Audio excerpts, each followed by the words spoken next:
c'est quoi une fonction? Qui peut me dire c'est quoi une fonction?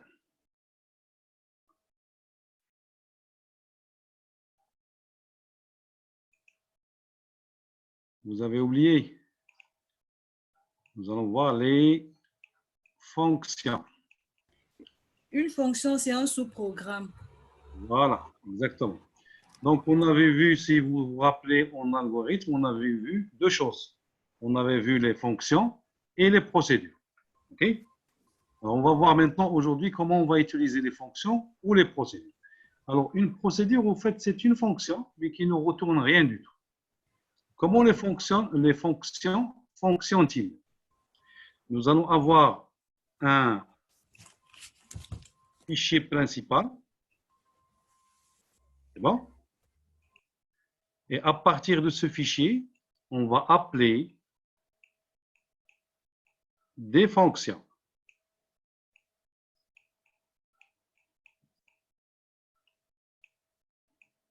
Donc, je peux avoir combien de fonctions? Autant de fonctions pour les traitements. Donc, d'abord, il faut d'abord savoir la syntaxe, comment on déclare une fonction en langage C, et comment l'appeler. Et elle, quand je l'appelle normalement, il doit me rendre un résultat. Quand j'appelle une fonction, une fois il exécute le code ici, à la fin, il va prendre le résultat, il va le retourner à l'endroit où je l'ai appelé. Et la même chose ici. Il va exécuter un certain nombre d'instructions. À la fin, il y a le return qui va retourner le résultat ici. Et ainsi de suite pour toutes les autres fonctions. Et à la fin, il doit y avoir un retour ici. C'est bon? Alors, pourquoi on découpe un programme en fonctions? D'abord, pour plusieurs raisons. Parfois, on a besoin d'utiliser ce code plusieurs fois. Donc, on ne va pas faire copier-coller, on va le mettre dans plusieurs fois. On va essayer de le mettre sous forme de fonction. Et à chaque fois, on a besoin de ça, on l'appelle. Deuxième chose, l'intérêt des fonctions, le programme va être un peu lisible. Parce que si vous mettez tout dans un programme principal, ça va être des milliers de lignes. Et à la fin, vous allez vous perdre. Bon? Donc, le principe, c'est ça. Alors, comment on va maintenant utiliser ça au niveau du langage C? Alors, on passe.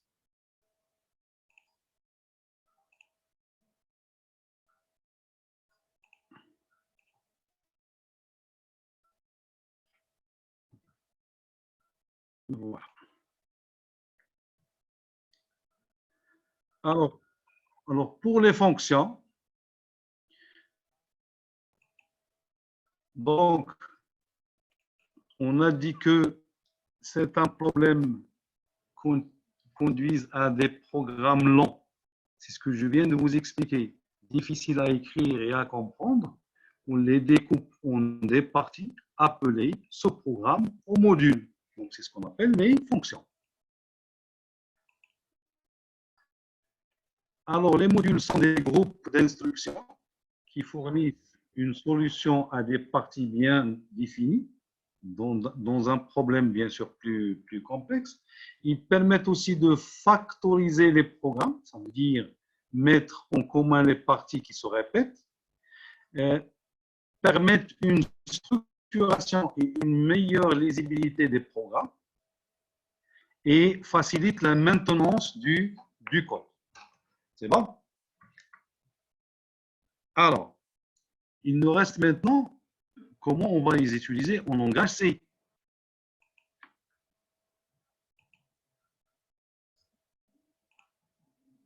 Alors, on va voir maintenant la syntaxe d'une fonction.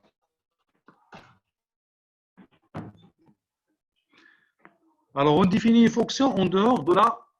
Il faut cette remarque, il faut tenir compte de cette remarque. Qu'est-ce qu'on dit? On définit une fonction en dehors de la fonction principale. Ça veut dire les fonctions qu'on va utiliser ne seront jamais à l'intérieur de main. La fonction principale main. Ça, c'est ce qu'on appelle le programme principal. C'est lui qui va gérer toutes les autres fonctions. Donc, les fonctions vont être avant la procédure, avant la fonction même. Okay? Donc, pour déclarer une fonction, on commence par le type.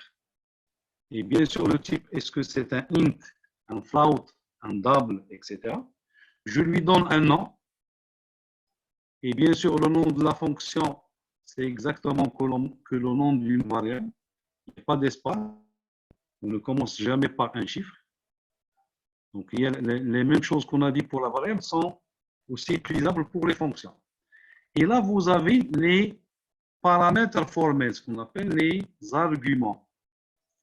Ça va être les variables par lesquelles la fonction va faire son traitement. C'est ce qu'on appelle les paramètres formels. Alors ici, j'ai mis un commentaire ici pour comprendre. Dans cette partie, s'il y a des variables à déclarer à l'intérieur d'une fonction, et là on parle des variables, une variable locale, et puis vous avez les instructions à faire dans la fonction, les conditions, les boucles, etc., etc. Et je vais retourner le résultat par return. C'est l'instruction qui va renvoyer ou retourner le résultat vers le programme Apple. Alors, le type, on a dit le type de résultat, si la fonction n'a pas de résultat à retourner, il est de type void. Ça veut dire quoi? Ça veut dire, si je mets ici void, ça veut dire que la fonction ne va rien retourner. Void, ça veut dire vide. S'il ne retourne rien, on peut dire que c'est une procédure, pas une fonction. Mais dans le cas où il retourne quelque chose, il faut spécifier son type. Est-ce que c'est int? Est-ce que c'est double, float, etc. OK? Et bien sûr, ici, entre les parenthèses, on spécifie les arguments de la fonction et leur type. Si une fonction n'a pas de paramètres, on peut déclarer la liste des arguments comme void. Ça veut dire ici, je peux avoir une fonction. Ici, je vais ouvrir et fermer la parenthèse. Je n'ai rien à donner à cette fonction. OK? Alors,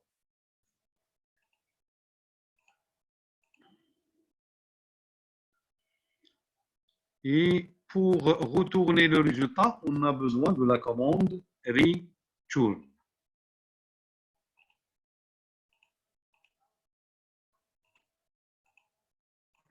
Alors maintenant, ça, on a vu comment déclarer une fonction. Maintenant, comment on appelle une fonction? On crée la fonction, il fait un traitement, il est stocké, il est enregistré, mais comment je l'appelle? Donc, l'appel d'une fonction se fait par simple écriture de son nom, avec la liste des paramètres. J'appelle la fonction, si j'ai appelé la fonction somme, donc je fais ici somme, et entre parenthèses, je lui transmets les paramètres effectifs, ça veut dire les valeurs qui vont partir vers la fonction pour faire le traitement désiré. Alors, lorsque l'appel d'une fonction, les paramètres sont appelés les paramètres effectifs, ça c'est dans la fonction, mais les paramètres, quand je l'appelle, je lui donne des paramètres effectifs, il contient les valeurs pour effectuer le traitement. Lors de la définition, les paramètres sont appelés les paramètres formels.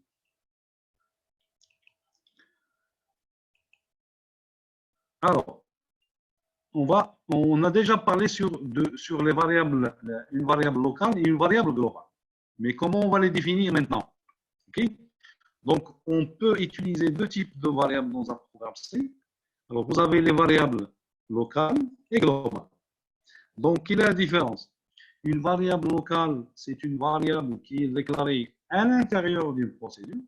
Une variable globale, c'est une variable qui est déclarée dans la partie générale d'un programme. D'accord?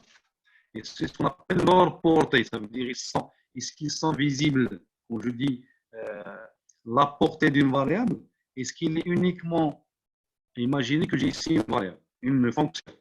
Ça, c'est ma fonction. Dans cette fonction, je déclare par exemple int i. La variable que j'ai déclarée ici, c'est une variable qui est locale.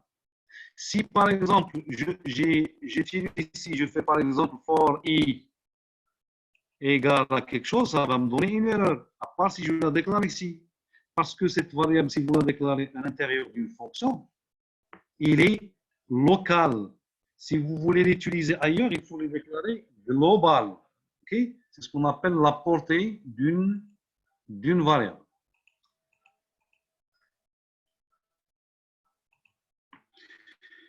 Alors, on va voir maintenant comment, donc c'est ce que je viens de vous expliquer, une variable locale, c'est à l'intérieur d'une fonction, une variable globale, c'est à l'extérieur d'une fonction. Mais comment on va les mettre? Alors, je vous donne un exemple.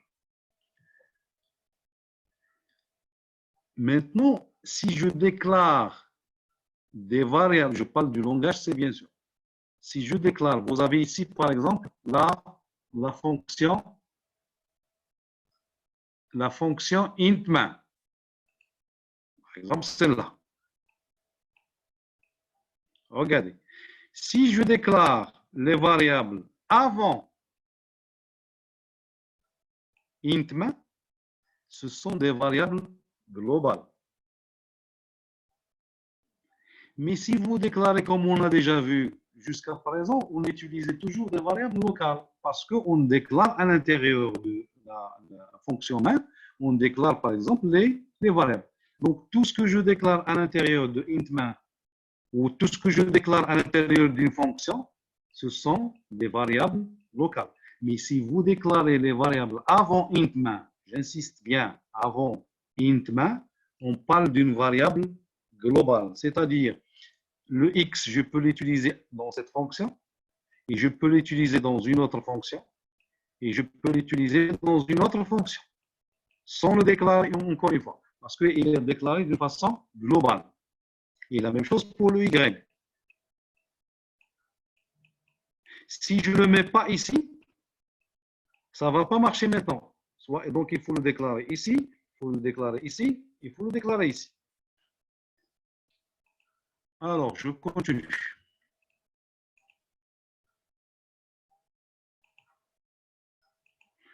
Alors, le passage de paramètres. Donc, on va voir d'abord la transmission par valeur. Ça veut dire quoi par valeur? Je donne une variable, une valeur. Alors, je le schématise ici. Imaginez que, par exemple, j'ai un A ici qui est égal à 10. J'appelle une fonction qui utilise un x comme paramètre effectif. Donc, le A va partir vers le x. Donc, le x égale à 10. Imaginez que dans ce programme, je fais, ça c'est une fonction. Je fais x, reçoit par exemple x plus 2. Donc, la nouvelle valeur de x, c'est quoi? C'est 10 qui était avant, plus 2. Donc, x maintenant est égal à 12. C'est bon? Et la valeur de a, il est égal à combien? Eh bien, la valeur de a reste toujours à 10. Ça, c'est ce qu'on appelle le passage par valeur. Alors, la transmission par adresse ou par référence, si je fais le même exercice, mais je vais vous montrer la différence, bien sûr, au niveau du code. Si je fais une transmission par référence et que le x change ici, forcément, le a va changer. Ils seront liés automatiquement. Changement de x entraîne le changement de a. Bon, alors ça, c'est ce qu'on appelle le passage par référence. Donc, d'une façon générale, ici, on fait le type de la fonction à retourner. Si vous vous rappelez, là, en algorithme, on fait le nom de la fonction, les paramètres, 2 points, le type. Maintenant, on commence par le type. Quand je dis float, ça veut dire quoi? Ça veut dire la fonction sum va retourner un type de type float. Donc ça, c'est le type de retour de la fonction. Sum, c'est le nom de la fonction. Vous l'appelez somme, vous l'appelez produit, vous l'appelez comme vous voulez. Et les paramètres formels, c'est ce que vous avez à l'intérieur. Donc, je vais avoir un x, float, un y, float, c'est réel, et un integral, z. Je fais ici mon traitement.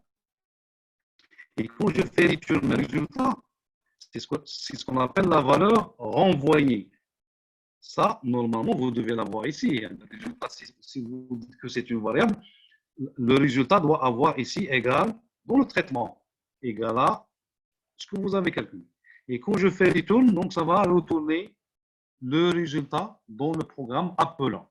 Donc ça, c'est la structure d'une fonction, tout simplement.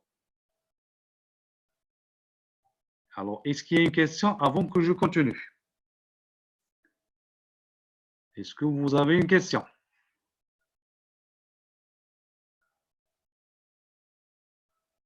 Non?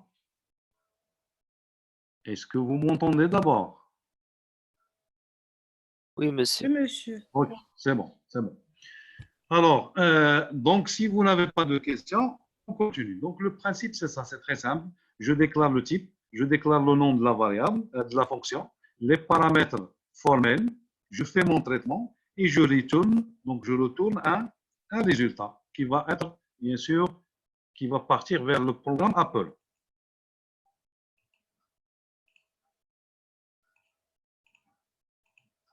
Alors, on va essayer de faire maintenant un exercice pour comprendre ce qu'on vient de faire. Donc, le premier, je le fais quand même avec vous, et puis je vous donne une série d'exercices. Je commence toujours par le plus simple, c'est la somme de A et B, mais sous forme de fonction. Je veux écrire un programme qui calcule la somme de deux nombres A et B sous forme de fonction. Alors, ici, A et B, donc on prend le A et B, vous les prenez en int ou float ou double, comme vous voulez, de toute façon. La fonction, on doit lui donner combien de choses? On doit lui donner la valeur de A et on doit lui donner la valeur de B.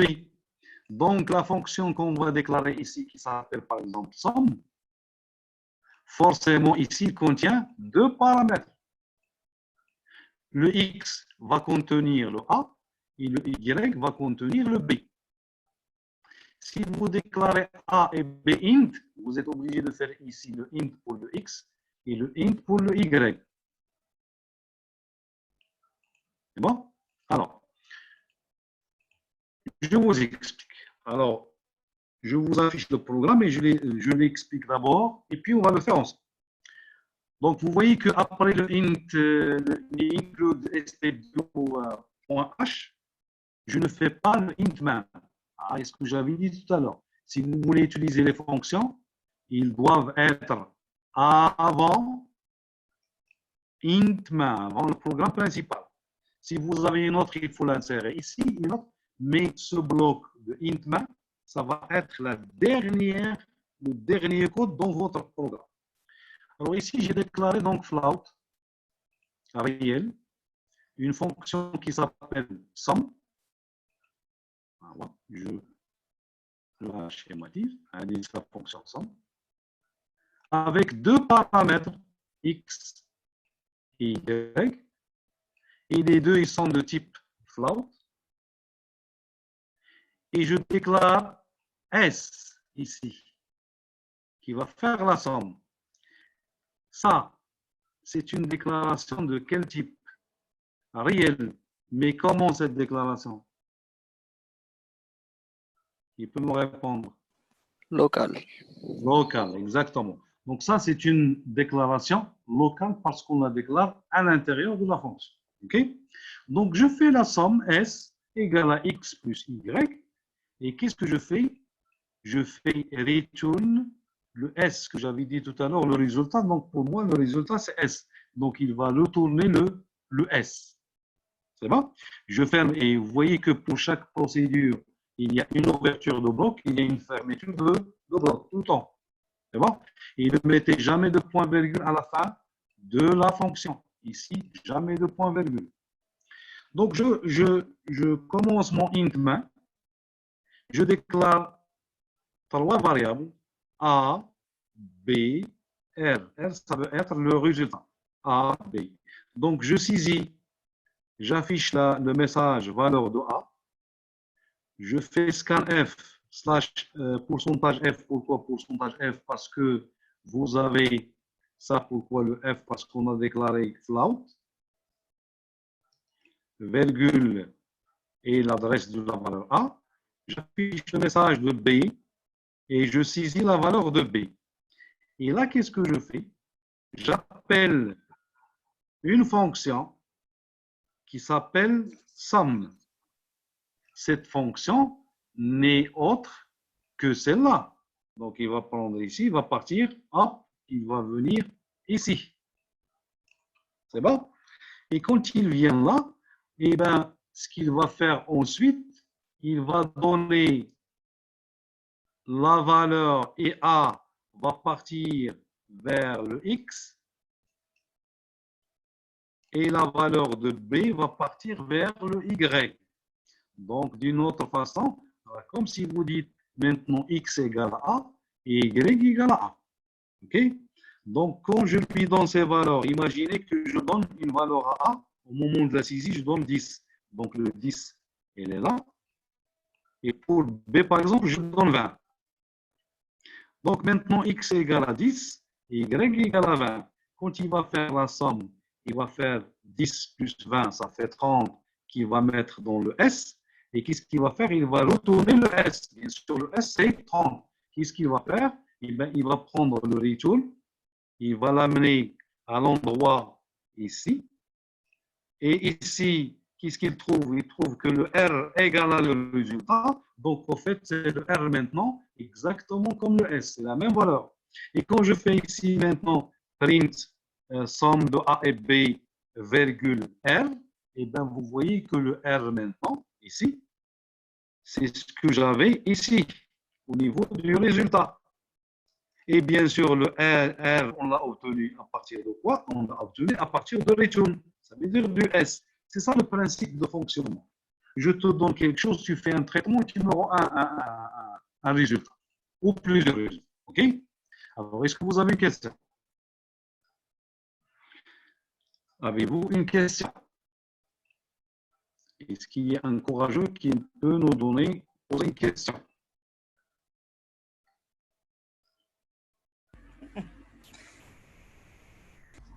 Alors, Loslo, Monsieur? question? Oui. Non, monsieur, je ris parce que vous avez dit encourager. Oui, oui, c'est pas. Ça y est, c'est bon? Alors, oui, si vous n'avez pas de questions, donc vous démarrez le dev C++, faites un nouveau projet dans un nouveau dossier et saisir le code que vous avez devant vous. Et on va tester est-ce qu'il y a des erreurs pour corriger. Après, on va faire une série d'exercices. Après, c'est bon? Ah, bonjour Wissal. Ça y est, tout le monde? Yallah, allez-y.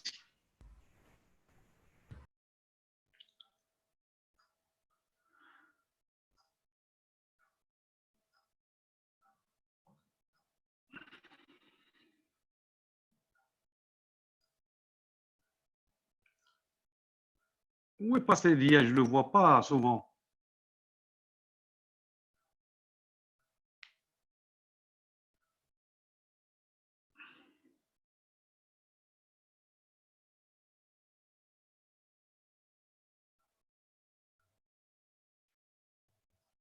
Déjà, ils l'ont carrément.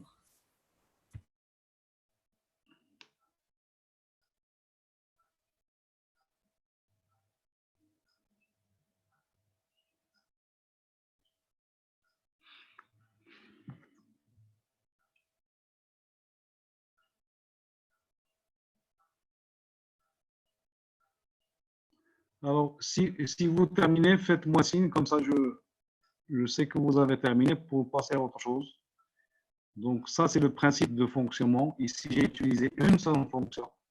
Et ça n'empêche qu'on peut avoir plusieurs fonctions dans un programme. Et ça, c'est l'objectif de ce cours.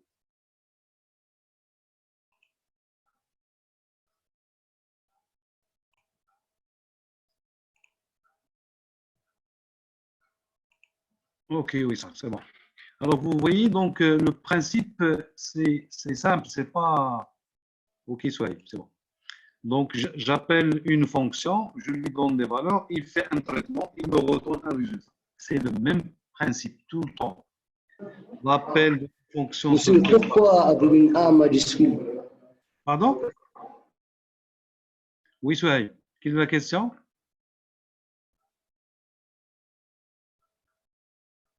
Souhaïb, reprends la question, s'il te plaît, je n'ai pas entendu.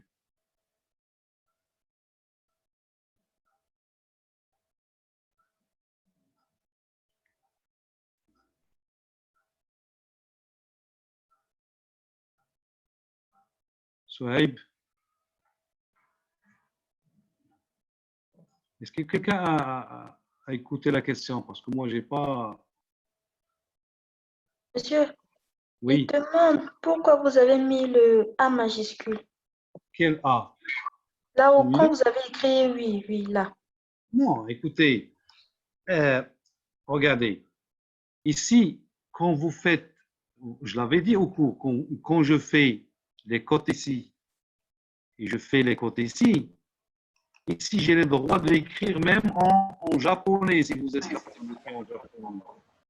C'est un message, tout simplement. Donc, tout ce que vous voyez dans les prints avec message, vous mettez ce que... Pourquoi les points d'abord? Pourquoi j'ai mis ici des points, des points, des points, des points, des points? C'est uniquement un message que je vais écrire comme ça. Si tu veux écrire A minuscule, il n'y a aucun problème. Si tu veux l'écrire complètement en arabe, tu mets alifoun ici. Pas de problème. Mais si tu me dis A, alors là, tu as déclaré un A ici majuscule, là oui, tout à fait. Si je déclare le A ici, je dois l'utiliser ici en majuscule et l'utiliser ici en majuscule pour pouvoir faire le travail. Ici, c'est uniquement un message. Uniquement un message. Et d'ailleurs, je vous le montre. Regardez.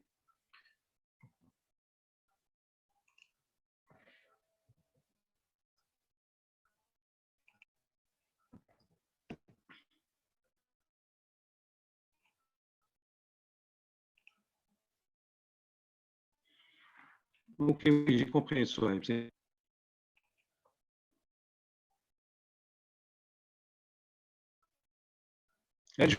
vais télécharger le fichier et je l'exécute. Comme ça, vous pouvez le voir directement.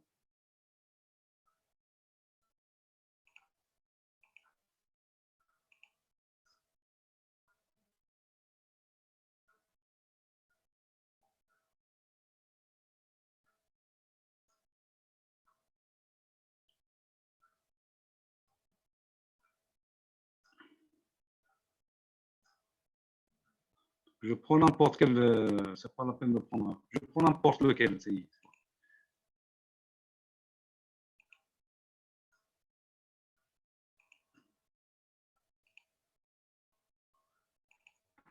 Rapidement.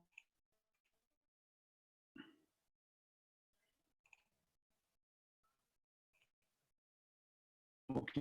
Alors, si je fais ici print f et je fais par exemple valeur de a, ok, et je fais par exemple des pointillés ici, et je ne vais même pas saisir. Si je compile et j'exécute,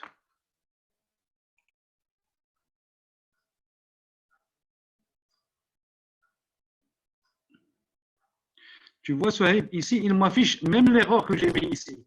Je voulais écrire valeur, j'ai écrit valeur. Tu as compris? Alors, je te montre l'exécution. Attends. Comme ça, tu vas voir l'exécution. Voilà, ok. Tu vois ici le message qui m'a écrit?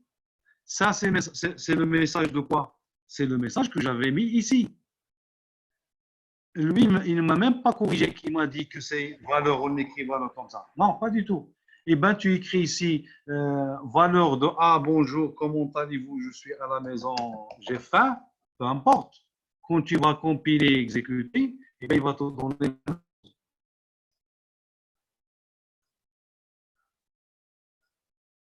Eh bien, tu vois le message là. Ça, c'est uniquement un message.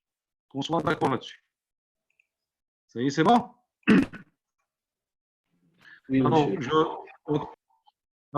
monsieur. je reviens vers le cours. Donc, maintenant, on va faire une série d'exercices. Je commence par d'abord le premier. Ça, on l'a déjà vu dans le web. Alors, saisir un chiffre et le convertir en heures et minutes sous forme de deux fonctions. Une fonction trouve le nombre d'heures, une fonction trouve le nombre de minutes. C'est-à-dire, ça, si vous vous rappelez, on a déjà vu un algorithme. Je prends par exemple, le chiffre va être saisi. Je fais par exemple 130. Quand je fais 130, la première fonction doit trouver combien il y a d'heures ici. Dans 130, il y a 2 heures. Donc, la première fonction va me dire 2 heures. Et la deuxième fonction, qu'est-ce qu'il va me faire? Il va chercher ce qui reste ici. C'est 10 minutes.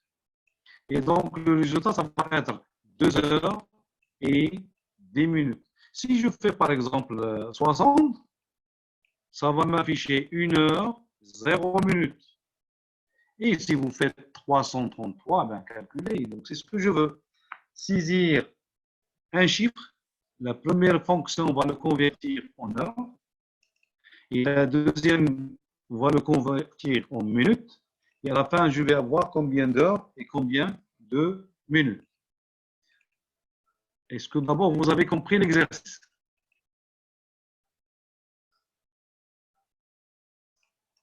Oui, monsieur. Ok, c'est bon? Alors, la première fonction. Alors, ça, je le fais quand même avec vous. Je déclare ici une fonction. Regardez, ça sert à quoi ça? Si vous vous rappelez, ça sert à quoi? Commentaire. C'est un commentaire, tout simplement. Il vaudrait mieux mettre, parce que quand vous allez réviser, vous pouvez oublier. Donc, moi, par exemple, j'ai fait // fonction qui trouve le nombre d'heures. Comme ça, je sais que ce que je suis en train de faire. Ce n'est pas obligatoire. Alors, cette fonction, je l'ai appelée trouve heure. Appelez-la comme vous voulez. Ça, c'est un nom de votre fonction. Avec un seul paramètre, x.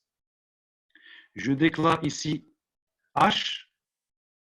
Et x, je vais le diviser par 60. C'est quoi le x?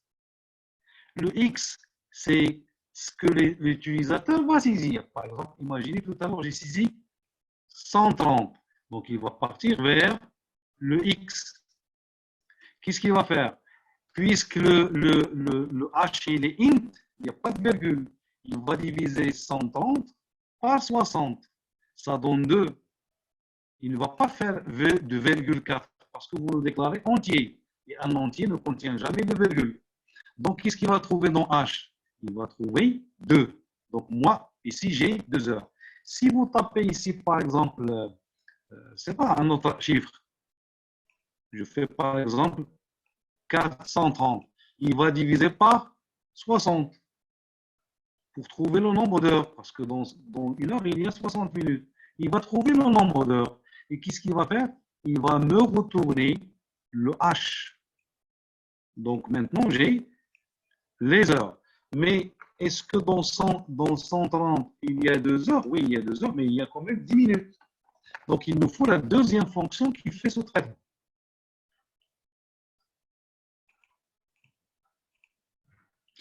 Alors, la deuxième fonction, c'est une fonction qui trouve le nombre de minutes. Espace ici. Je l'ai appelée trouve minutes. Et vous voyez que j'avais dit qu'il faut respecter les mêmes règles de nomination au niveau des fonctions, comme les valeurs. Je ne peux pas mettre un espace ici. J'ai mis un underscore. Okay? Alors, je déclare M. Et qu'est-ce que je fais? Je prends M et je le divise par 60 et je garde le reste. Parce que ça, si vous vous rappelez, c'était quoi ça? Ça, c'est quoi? Module. Et le mode, si vous vous rappelez, c'est ce qu'on appelle mode. Donc, Je vais prendre le nombre de minutes 130 que j'ai mis ici. Je vais les diviser par 60. OK? Le reste, c'est 10. Ce qui m'intéresse, moi, c'est celui-là. C'est le reste parce que ça, il y a une fonction qui a déjà calculé ça. Et ça me donne le reste de 130 par 60, ça fait 10. Et là, il va me retourner 10 minutes. Et là, je vais avoir 2 heures et 10 minutes. Bien sûr, si vous avez travaillé avec 130. OK? Alors, il me reste maintenant le programme principal. Et dans ce programme principal, tout simplement, qu'est-ce que je fais? Je déclare heure et je l'initialise à 0. Ce n'est pas obligatoire. Je déclare minute et je l'initialise à 0. Ce n'est pas obligatoire. Et je déclare une variable n. Donc, je fais le message ici, taper le nombre de minutes et vous allez le saisir dans la variable n. Donc, n, c'est le nombre de minutes que je vais saisir. Je fais 130, 200, 400. Je vais appeler la fonction trouve heure en lui donnant le nombre que j'ai saisi ici, 130. Donc, il va partir ici. Il va faire le traitement. Il va me retourner le résultat que je vais stocker dans la variable heure. La même chose ici. Je vais appeler la fonction minute. C'est là. En lui donnant le n, donc le n, il va partir ici. La fonction va faire le traitement et ça va me retourner. Donc, ça, c'est uniquement un curseur. Faut pas, et ça va me retourner le m. Alors, le retourner le m, il va le mettre ici. Après, il va le mettre dans la variable minute. Et là, j'affiche heure et minute. Je commence par slash d parce que je veux avoir 5 heures. Machine heure égale à 5. Non. Ça, c'est uniquement une question d'affichage. Je veux avoir, ici, il va mettre les heures qu'il a retournées, par exemple, 3 heures et 10 minutes. C'est bon? Et là, j'ai créé maintenant deux fonctions qui permettent de convertir un entier en heures et minutes. Est-ce qu'il y a une fonction? Est-ce qu'il y a une question? Pas une fonction. Est-ce qu'il y a une question? Avez-vous une question?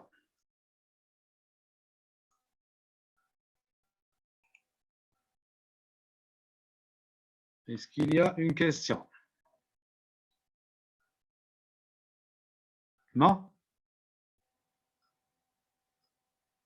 Alors, si vous n'avez pas de questions, vous faites un nouveau projet et vous faites l'exercice suivant et on va vérifier est-ce qu'on va trouver les mêmes résultats après. Quand vous terminez, faites-moi signe. Allez-y.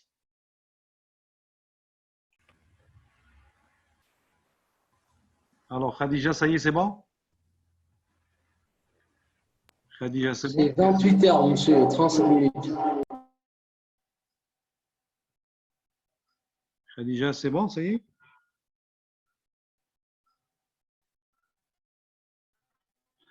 Alors, ça y est, Khadija, c'est bon? OK. Alors, donc, vous avez ici vu que dans cet exercice, on a utilisé deux fonctions. Une fonction qui calcule le nombre d'heures et une fonction qui calcule le nombre de minutes. C'est bon?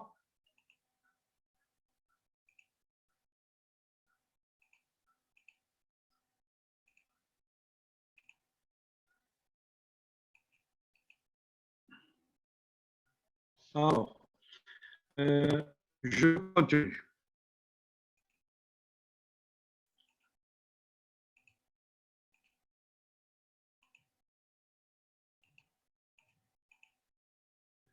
Alors, je vous donne un exercice.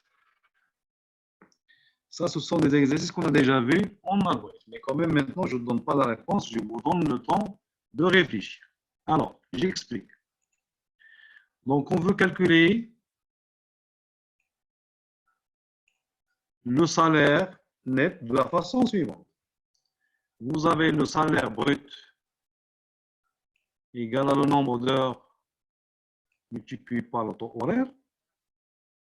vous avez la prime d'âge de 1500 si l'âge est supérieur ou égal à 45, 1000 si l'âge est supérieur ou égal à 30, 0, le cas contraire, ça c'est un 0.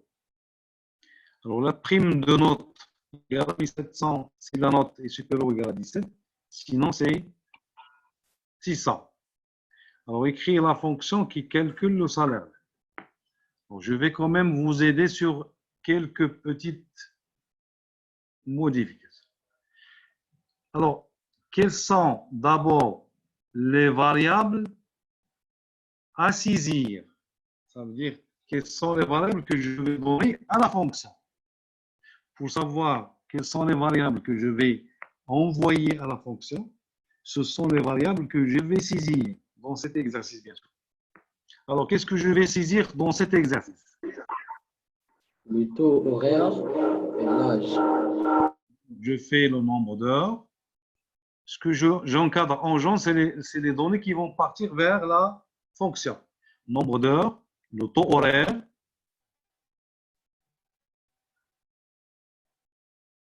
quoi d'autre? Âge et note. Voilà, vous avez L'âge. l'âge et vous avez la La note. note. Ça veut dire que votre fonction doit contenir 4 paramètres. XNH et XTH et XAge et Xnote. Appelez-les comme vous voulez. Mais la fonction doit contenir 1, 2, 3, 4. Parce que ça, c'est les variables que je vais envoyer. C'est bon? Et bien sûr, les variables que vous devez déclarer, c'est toutes les autres variables, par exemple. Vous avez ici à déclarer le brut, la prime âge, la prime, la note et le salaire net. C'est bon?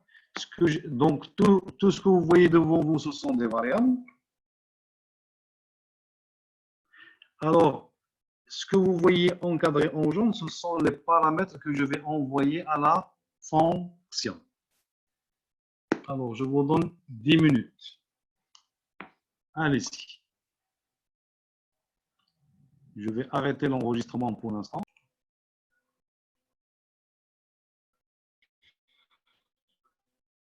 Alors, ça, c'est la fonction qui va faire le traitement qu'on a appelé salaire net. Ça, c'est le nom de la fonction. Avec 4 paramètres, ou la 4 paramètres formels ici. Il va faire le calcul selon les conditions, bien sûr, de l'exercice qui est ici. Alors, une fois il va terminer le calcul, il va mettre le salaire de base plus la prime 1 plus la prime 2. Il va les mettre dans le salaire net. Et ça va être notre résultat. Donc, il suffit de faire return le salaire net. Je le renvoie. Une fois que je renvoie le salaire net, il va venir dans la fonction. Ici, c'est là on a appelé notre fonction. Il va mettre le salaire net. Il va le mettre la variable résultat. Et c'est la variable résultat qu'on va afficher pour avoir le résultat final.